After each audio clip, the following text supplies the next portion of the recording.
नमस्कार, स्वागत है आपका राजनीति में। मैं हूं अवधेश और आज की इस चर्चा में हमारे साथ शामिल हो रहे हैं भाजपा के सांसद और पार्टी के एससी मोर्चा के राष्ट्रीय अध्यक्ष विनोद सोनकर जी।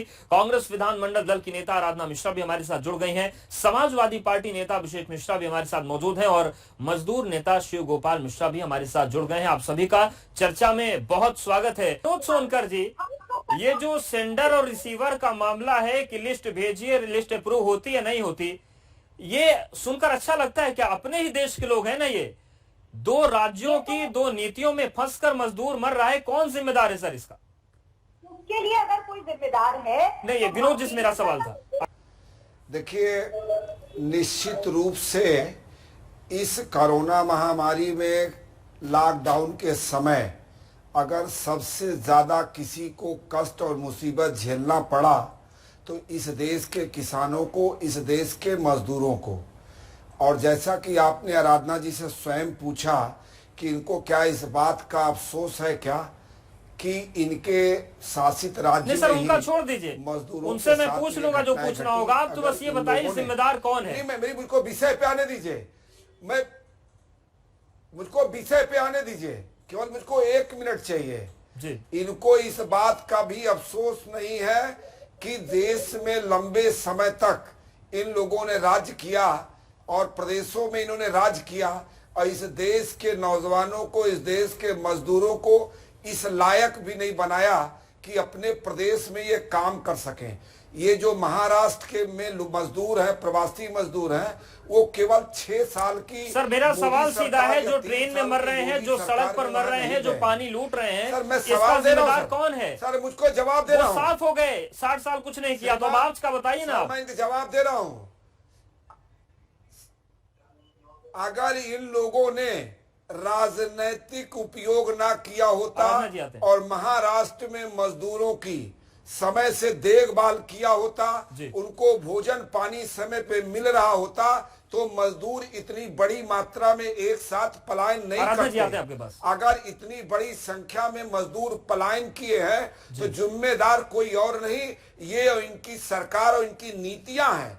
इन्होंने जानबूझ के राजनीतिक द्वेष से जिस तरह से वहां पे अफवाह फैला के एक नहीं अनेक बार, ठीक है विनोद जी आएंगे आपके पास। मेरे सवाल का जवाब मुझे मिला नहीं है। भेजने का काम किया है। अभिषेक मिश्रा जी हमारे साथ बने हैं। सामाजिक दूरी का उसका वायलेशन करके एक ट्रेन में लोगों को एक निश्चित सीमा से ज्यादा भर के लाया जाए और जिसके कारण और ये बीमारी फैले। अब आज उत्तर प्रदेश नहीं, पूरे देश में अगर कहीं जो ये बीमारी फैल रही है उसमें 75% योगदान महाराष्ट्र के प्रवासी श्रमिकों की तरफ से आई है।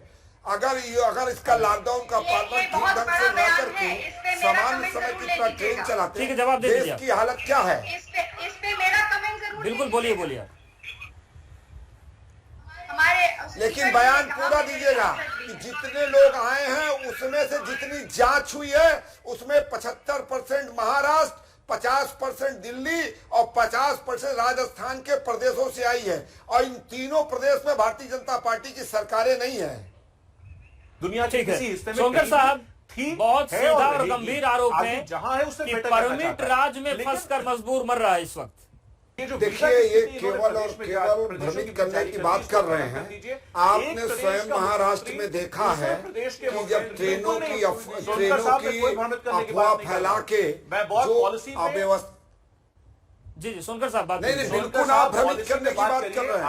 आपने स्वयं देखा है, आपने स्वयं देखा है कि जिस तरह से मुंबई और महाराष्ट्र में ट्रेनें पहुंचने के पश्चात वहां पर अफवाह फैला के जिस तरह से भीड़ इकट्ठा की गई है। ठीक है, फाइनल कमेंट शिव गोपाल जी आप ले लेते हैं। ये लोग शिव गोपाल जी बहुत कम है, आप अपनी बात पूरी कर दीजिए।